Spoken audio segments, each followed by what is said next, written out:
ඕනම ක්‍රීඩාවකට ඒ ක්‍රීඩාවත් එක බැඳිච්ච වචන කිහිපයක් තියෙනවා. ගොඩක් වෙලාවට ඒ ක්‍රීඩාව ගැන හොඳ අවබෝධයක් ලබාගෙන නම් ඒ වචන ටික දැනගෙන ඉන්න එක ගොඩක් වැදගත්. ස්පීඩ් කියුබින් කියන ක්‍රීඩාවටත් ඒ වගේ බැඳිච්ච වචන කිහිපයක්ම තියෙනවා. මේ ක්‍රීඩාව ඉස්සරහට යන්න නම් මේ වචන ටික දැනගෙන ඉන්න එක ගොඩක් වැදගත්. එහෙනම් අද අපි කතා කරමු ස්පීඩ් කියුබින් සම්බන්ධ බේසික්ස්. රූබික්ස් කියුබ් එක ලේයර්ස් 9ක් අපිට අඳුරගන්න පුළුවන්. දකුණු පැත්තෙන් R ලේයර් එකත්, උඩ පැත්තෙන් U ලේයර් එකත්, වම් පැත්තෙන් L ලේයර් එකත්, යටි පැත්තෙන් D ලේයර් එකත්.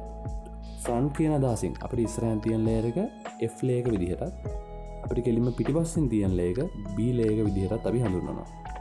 ඊට අමතරව මේ කියුබ් එකේ මැද තියෙන ලේයර්ස් M හැටියට, අනිත් ලේයර් එක E හැටියටත්, අනිත් එක S හැටියටත් අපි හඳුන්වනවා.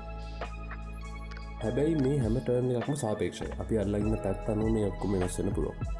අපි මෙන්න මේ පැත්තට කියුබ් එක අල්ලගෙන ඉඳියොත් R ලේයර් එක මෙන්න මේක වෙනකොට කියුබ් එක වෙනත් පැත්තකින් අල්ලගෙන ඉඳියොත් R ලේයර් එක වෙන්න මෙන්න මේක. මේ හැම ලේයර් එකක්ම අපිට ටර්න් කරන්න පුළුවන් පැති දෙකකට.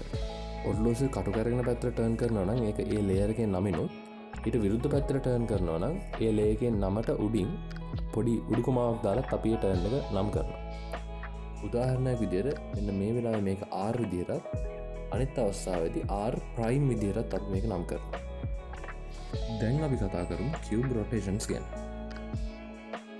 පළවෙනි ෆ්‍රේම් එකේ පේන රොටේෂන් එකට අපි කියනවා X රොටේෂන් එකක් කියලා. මොකද ඒ X අක්ෂය හරහා තමයි කැරකෙන්නේ. දෙවෙනි ෆ්‍රේම් එකේ පේන්නේ Y රොටේෂන් එක. මොකද ඒක Y අක්ෂය හරහා තමයි කැරකෙන්නේ. තුන්වෙනි රොටේෂන් එක අපි හඳුන්වනවා Z රොටේෂන් එක විදිහට. මේ වෙනකොට රූබික්ස් කියුබ් එක කොහොමද හසුරවන්න ඕනේ කියන එක සම්බන්ධ දැනුම අපි 100ක් අරගෙන ඉවරයි. මේ දැනුම පාවිච්චි කරලා කියුබින් සම්බන්ධ PDF එකක් එහෙම හම්බුනොත් ඒකේ සම්බන්ධ සියලුම දේවල් ටික තනියෙන් කියවලා තේරුම් ගැනීම හැකියාවක් දැන් අපිට ලැබෙනවා. එහෙනම් අපි හිතනවා මේ වීඩියෝ එකෙන් ඔයගොල්ලන්ට කියුබින් සම්බන්ධ භාෂාව ගැන හොඳ අවබෝධයක් ලැබෙන්න ඇති කියලා. එහෙනම් අද අපි ගිහිල්ලා එන්නම් ඊළඟ වීඩියෝ එකෙන් හම්බෙමු.